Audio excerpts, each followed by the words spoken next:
Using hydrogels and metal salts, they've created a new material that is 20 times stronger than standard 3D printed metal.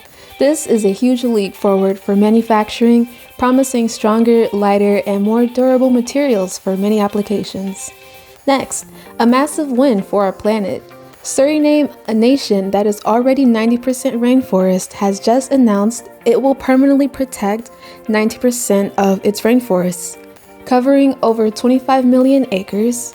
This decision shows a country prioritizing the environment and is an inspiring reminder that conservation efforts can be successful.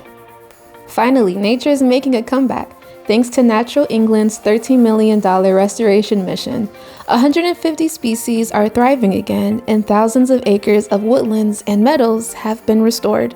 It's proof that with targeted effort, we can reserve environmental damage and create real positive change.